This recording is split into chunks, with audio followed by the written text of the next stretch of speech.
All Might, the symbol of peace from My Hero Academia. Homelander, the world's greatest superhero. Brought to you by Vought International.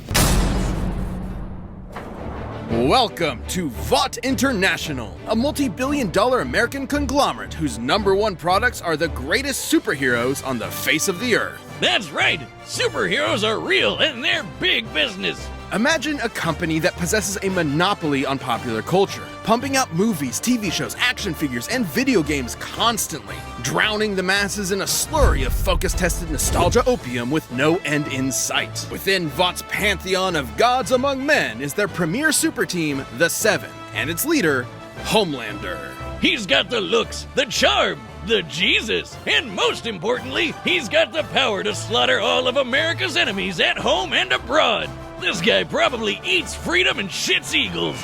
But Homelander's squeaky clean corporate sheen is only skin deep. Far from the big blue Boy Scout he's marketed as, Homelander is probably the closest thing to Lucifer on Earth. Homie was made in a lab with Vaught's proprietary super soldier serum, Compound V. And he was a complete success. Too much of a success. He was murdering rooms of terrified scientists before his umbilical cord was even cut. In the comics, Vought had to keep a remote-controlled hydrogen bomb strapped to him at all times because they had no idea what else could possibly kill him. As he grew up, he was subjected to psychological conditioning to make him the greatest and most profitable hero of all time. It wasn't long before he debuted as Homelander, the ultimate defender of the American dream. Homelander possesses massively superhuman strength, speed, and durability. He can fly at hypersonic speeds, see through walls with X-ray vision, and detect a person's emotional state from just the sound of their heartbeat. But you know you're done for when he breaks out his heat vision, which is strong enough to slice through crowds of people or split airplanes in half. Or screams so loud that it shatters the eardrums of anyone around him. Those are innocent bystanders whose ears are exploding, by the way. Oh yeah, he totally botched this mission to stop a plane hijacking, so he forced each and everyone on board to die in the resulting crash so they wouldn't reveal his incompetence. Well, Homelander's powers may be real, but his heroism is a charade. Though he plays his part well, he cares nothing for the peons he's forced to protect. The only thing he treasures is, ironically, his public image. Turns out being raised as a lab experiment doesn't create a healthy person. Ooh, kinda sucks for humanity that they made this dude the most powerful being on the planet and a psycho murderer. That's no exaggeration. Stillwell even commented that Homelander has proven immune to every weapon known to mankind, no matter how powerful. Humanity literally lacks the ability to kill him. He's strong enough to throw a jet with one hand and fast enough to outspeed a C4 explosion. Despite being an emotionally stunted man-child, Homelander is still surprisingly cunning and able to manipulate those around him. Though it probably wasn't too smart to piss off the world's angriest limey, Billy Butcher. Yeah, turns out forcibly fathering a bastard son with someone else's wife is not a good idea. Of note, as unjustifiable as it is, to Homelander, this gave him something he never had before. Some small measure of control over his own life. Being born Vaught's star pupil meant he was under their thumb from the day he was born. His superpowered son was the first thing that was truly his and might be his best option for a new beginning. Or not. Imagine a world where superpowers are common, so-called quirks which can be trained at distinguished academies in hopes of becoming a superhero. I know what you're thinking. If everyone's got a power, then no one is super, right? Except most quirks are really lame, like a balloon face or stretchy eyeballs. Even then, there are some unlucky few who don't have any quirk at all. You may already know one of these quirkless, Izuku Midoriya. But before him, there came another, one who would change the world. His name is Toshinori Yagi.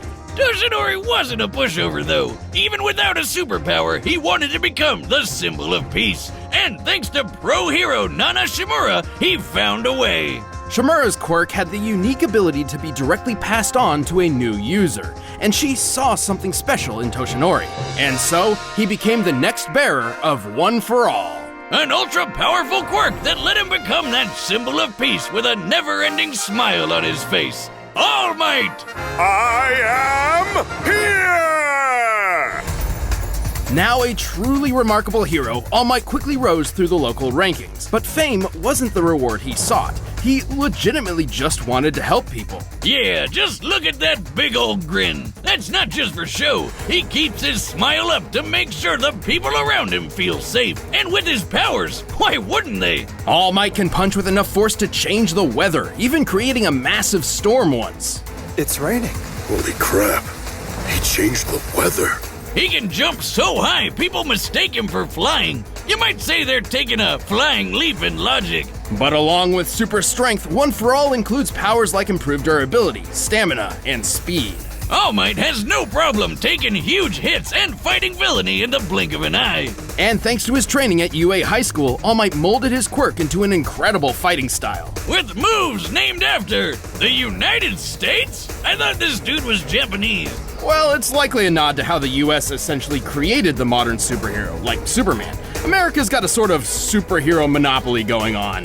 Anyway, there's a ton of different smashes in All Might's arsenal, covering all sorts of states and cities, from Nebraska to Detroit to the Carolinas. And most of their names actually do describe their results to a certain extent.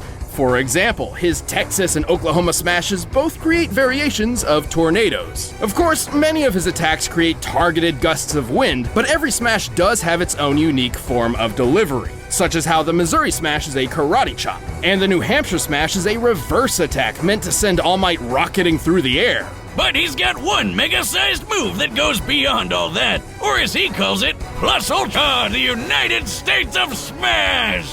To determine the power of this epic blow, let's find the volume of the resulting whirlwind by comparing its size to the nearby buildings. Applying the standard height of 3 meters per floor, the whirlwind appears to be at least 2,200 meters tall, giving it a volume of over 10 billion cubic meters. To create a tornado that large, All Might's strike must have equaled a force of over 11,000 tons of TNT. That's insane! He's got the power of an atomic bomb in his bare fist! He's also fast enough to run down this stairway in less than half a second. A feat which, given the distance measured, means he can move 29 times faster than sound. He's in the same league as the supervillain Gigantomachia, who blew up a mountain, and he punched this Nomu guy so hard, he pulled a Team Rocket. With so much power, All Might remained the #1 hero for years. Unfortunately, success doesn't last forever. Yeah, he got into a fight that was a bit bigger than even he could handle, and got injured pretty bad.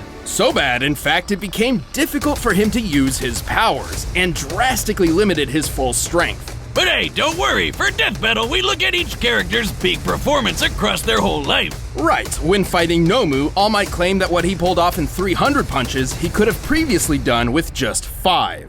Back in my heyday, 5 hits would have been enough to knock that guy out. But today it took more than 300 mighty blows. Taken literally, this means All Might at his best was 60 times more powerful.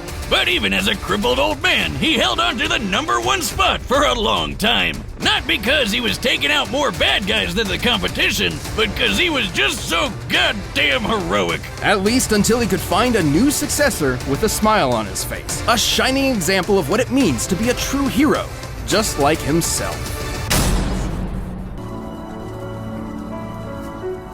Have no fear, you are safe. I never imagined someone would twist everything I've stood for so radically. You're my opposite, a villain!